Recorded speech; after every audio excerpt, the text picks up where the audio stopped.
രക്ഷയുടെ പാതയിൽ. ഈശംസിഹായിക്ക് സ്തുതിയായിരിക്കട്ടെ. എപ്പോഴും എപ്പോഴും സ്തുതിയായിരിക്കട്ടെ. പ്രിയപ്പെട്ട കുട്ടികളെ, നമ്മൾ കഴിഞ്ഞ നാളുകളിൽ പഠിച്ചത് ഈശോയുടെ പ്രബോധനങ്ങളെക്കുറിച്ചായിരുന്നു. ഇന്ന് നമ്മൾ പഠിക്കുന്നത് ആ 10 കൽപ്പനകൾ എന്താണോ നമ്മളോട് പറഞ്ഞത് അത് വളരെ ചുരുക്കി എന്തിലേക്കാണ് ഈ കൽപ്പനകളെല്ലാം ചൂണ്ടുന്നത് എന്ന് പറയുകയാണ്.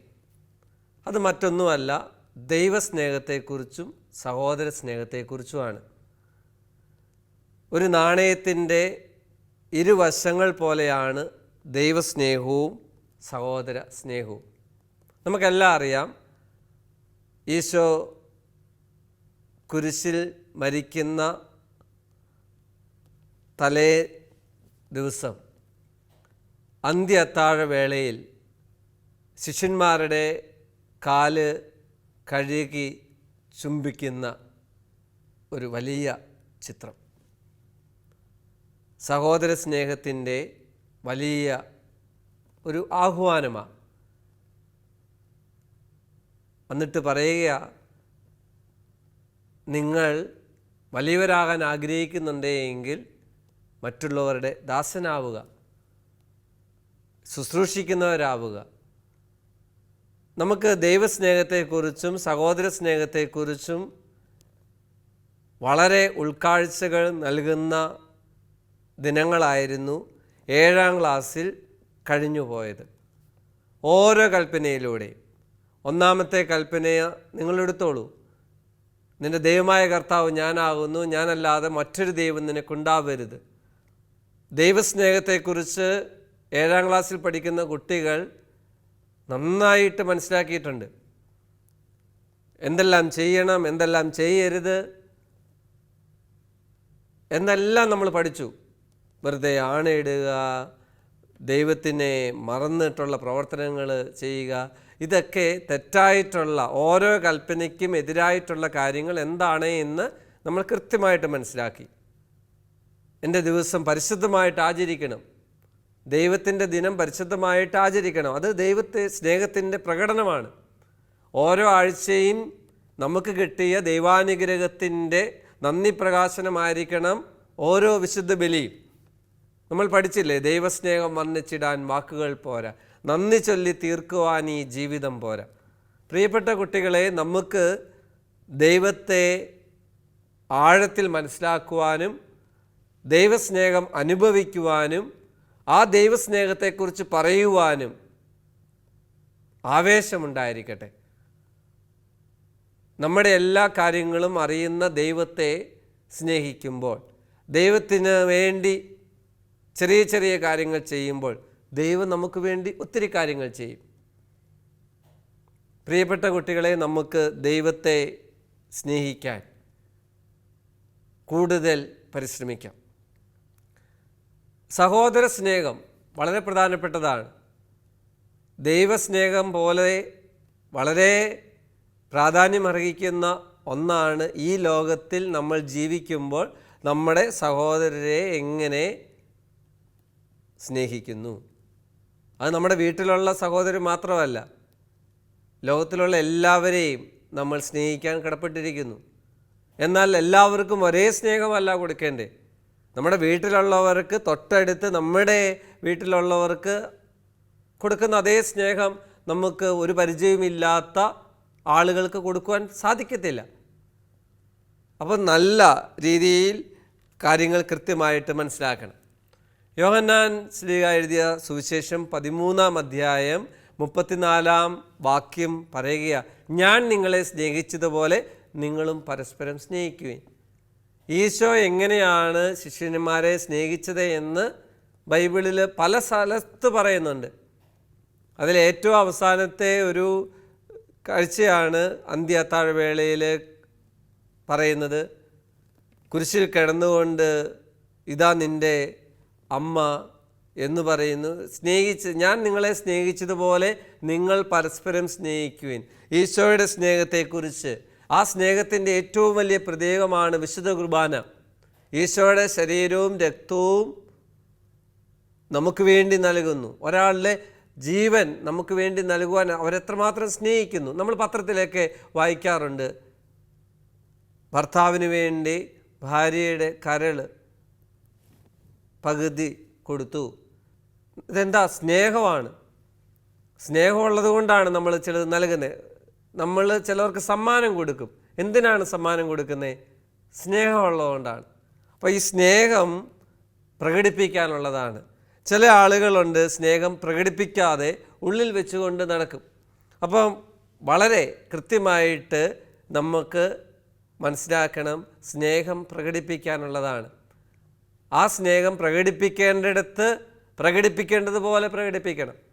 7ാം ക്ലാസ്സിൽ പഠിക്കുന്ന നിങ്ങൾ ദൈവസ്നേഹത്തെക്കുറിച്ച് ആഴത്തിൽ മനസ്സിലാക്കി, സഹോദര സ്നേഹത്തെക്കുറിച്ച് ആഴത്തിൽ മനസ്സിലാക്കി, ശത്രു സ്നേഹത്തെക്കുറിച്ച്. ആരാണ് ശത്രു? ശത്രു 2 രീതിയിലുണ്ട്. ചിലവർ നമ്മളെ മനഃപൂർവ്വം തകർക്കുവാൻ വേണ്ടി ശ്രമിക്കുക, എന്നാൽ അറിഞ്ഞോ അറിയാതെയോ നമ്മളോട് തെറ്റ് ചെയ്യുക, നമ്മളെ ഉപദ്രവിക്കുക, നമ്മളെ വേദനിപ്പിക്കുക. നമുക്കവരോട് വേണമെങ്കിൽ ക്ഷമിക്കാൻ മേലെ. ആ ശത്രുസ്നേഹം ഈശോയുടെ ജീവിതത്തിലൊന്ന് ഓർത്തു നോക്കി. ഒരു തെറ്റും ചെയ്യാത്ത ഈശോയെ കുരിശിൽ കൊന്നു. അതിനുശേഷം ഈശോയുടെ പ്രാർത്ഥന എന്താ? പിതാവേ, ഇവർ ചെയ്യുന്ന എന്താണെന്ന് ഇവരറിയുന്നില്ല, ഇവരോട് ക്ഷമിക്കണേ. നമ്മുടെ ജീവിതത്തിൽ നമ്മളെക്കുറിച്ച് മോശമായിട്ട് പറയുന്നവരുണ്ടാവും, നമ്മൾ ചെയ്തിട്ടില്ലാത്ത കാര്യങ്ങൾ ചെയ്തെന്ന് പറയുന്നവരുണ്ടാവും. നമുക്ക് കേൾക്കുമ്പോൾ വിഷമമൊക്കെ തോന്നിയാലും നമുക്കന്ന് വൈകുന്നേരം രാത്രിയിൽ കിടക്കാൻ നേരത്ത് പ്രാർത്ഥിക്കുമ്പോൾ ഇന്ന് നമ്മളെ വേദനിപ്പിച്ചവർക്ക് വേണ്ടിയൊക്കെ നമുക്കൊരു നിമിഷം പ്രാർത്ഥിക്കാം. അവരുടെ അറിവില്ലായ്മ കൊണ്ടാണ്. ഞാൻ കഴിഞ്ഞ ദിവസം ഒരു വ്യക്തിയെ കണ്ടു. ഒത്തിരി വിഷമങ്ങൾ, ഒത്തിരി തെറ്റിദ്ധാരണകളിലൊക്കെ മുന്നിലൂടെ കടന്നുപോയ ഒരാളാണ്. അദ്ദേഹം സംസാരിച്ചപ്പോൾ പറഞ്ഞ ഇതാണ്, ഒത്തിരി പേര് വാക്കുകൾ കൊണ്ടും പ്രവൃത്തികൾ കൊണ്ടൊക്കെ വേദനിപ്പിച്ചു. ഞാൻ അവർക്ക് വേണ്ടി എല്ലാം പ്രാർത്ഥിക്കാറുണ്ട്. ഒരുപക്ഷെ അവരുടെ അറിവില്ലായ്മ കൊണ്ടാവാം. അപ്പോൾ നമുക്ക് ശത്രുസ്നേഹം നല്ല അർത്ഥത്തിൽ നമുക്ക് മനസ്സിലാക്കണം. നമ്മളെ വേദനിപ്പിക്കുന്നവരോട് അവരെ സ്നേഹിക്കുവാൻ, അവർക്ക് വേണ്ടി പ്രാർത്ഥിക്കുവാൻ നമുക്ക് പരിശ്രമിക്കാം. കൽപ്പനകളുടെ അന്തസത്ത സ്നേഹമാണ്. ഈശോ വേറെ ഒന്നുമല്ല മനസ്സിൽ കണ്ടത്, സ്നേഹിക്കണം. ദൈവം സ്നേഹമാവുന്നു. ഫ്രാൻസിസ് മാർപ്പാപ്പ പറയുക, യുദ്ധക്കളത്തിൽ നിന്ന് വരുന്ന ഒരു യോദ്ധാവിനോട് ഷുഗർ എത്ര, പ്രഷർ എത്ര എന്ന് ചോദിക്കുന്നതിന് മുമ്പ് അവൻ്റെ ശരീരത്തിലുള്ള മുറിവിനെ ഉണക്കുക. അതിനുശേഷമാവട്ടെ ബാക്കിയുള്ള കാര്യങ്ങൾ. ഏറ്റവും ആവശ്യം സ്നേഹിക്കുക, സ്നേഹിക്കപ്പെടുക എന്നുള്ളതാണ്. ആ സ്നേഹത്തിൻ്റെ വക്താക്കളായിട്ട് മാറണം എന്നാണ് ഈശോ നമ്മളോട് പറയുന്നത്. ആ സ്നേഹത്തിനാണ് 2 വശം, ദൈവസ്നേഹവും സഹോദര സ്നേഹവും. ഈ സ്നേഹത്തെക്കുറിച്ച് പറയുമ്പോൾ നമ്മുടെ കുട്ടികൾ തെറ്റിദ്ധരിക്കാൻ സാധ്യതയുള്ളൊരു വാക്കാണ് പ്രേമം. സ്നേഹവും പ്രേമവും 2ഉം 2ആണ്. സ്നേഹത്തിന് സ്വാർത്ഥതയില്ല, എന്നാൽ പ്രേമം അത് സ്വാർത്ഥത നിറഞ്ഞതാണ്. ഉദാഹരണം പറഞ്ഞാൽ, ഒരു പൂന്തോട്ടത്തിൽ നിങ്ങളുടെ സ്കൂളിൻ്റെ മുൻപിൽ നിൽക്കുന്ന പൂച്ചട്ടിയിൽ ഒരു റോസപ്പൂ ഉണ്ടായി നിൽക്കുന്നു. ആ റോസപ്പൂ നിങ്ങൾ സ്കൂളിലേക്ക് വരുമ്പോൾ കാണുന്നു, കൊള്ളാം, നല്ലതാണ് എന്ന് നിങ്ങൾ പറയുന്നു.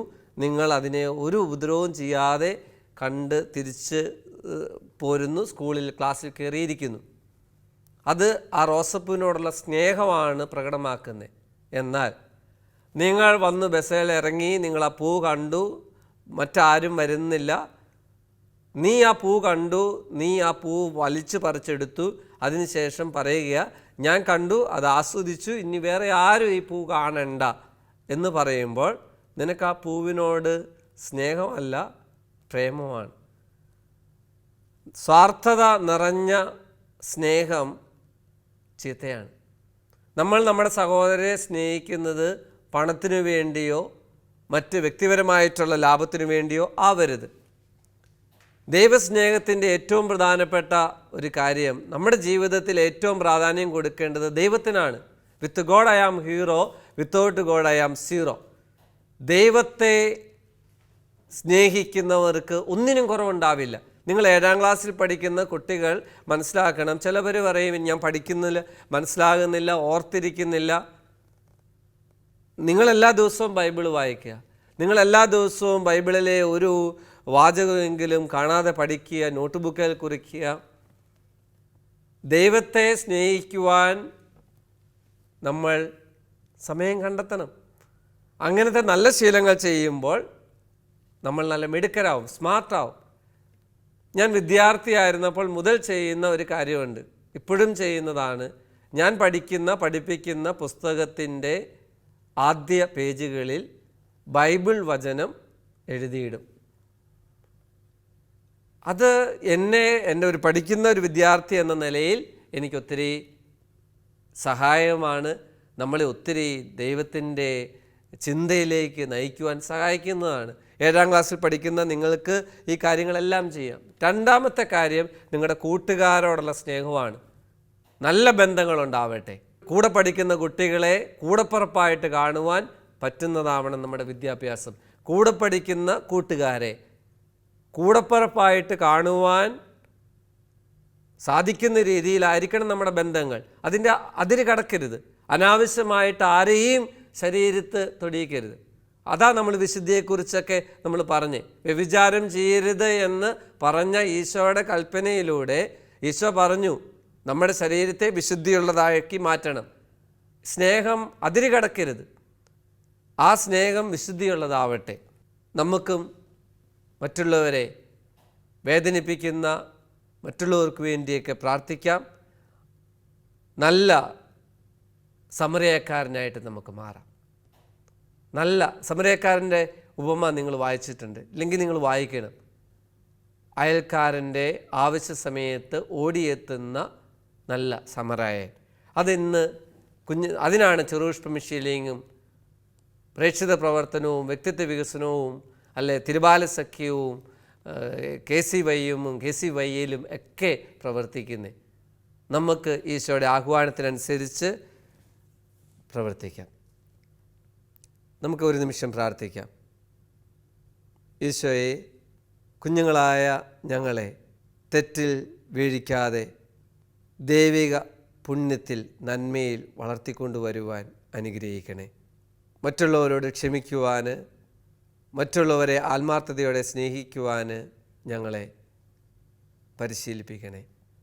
ഞങ്ങൾ 7ാം ക്ലാസ്സിൽ പഠിച്ച ഈശോയുടെ കൽപ്പനകൾ ജീവിതത്തിൽ പ്രാവർത്തികമാക്കുവാൻ, ദൈവത്തെ അറിഞ്ഞ് സ്നേഹിക്കുവാൻ, സഹോദരരെ അറിഞ്ഞ് സഹായിക്കുവാൻ ഞങ്ങളെ പരിശീലിപ്പിക്കണമേ.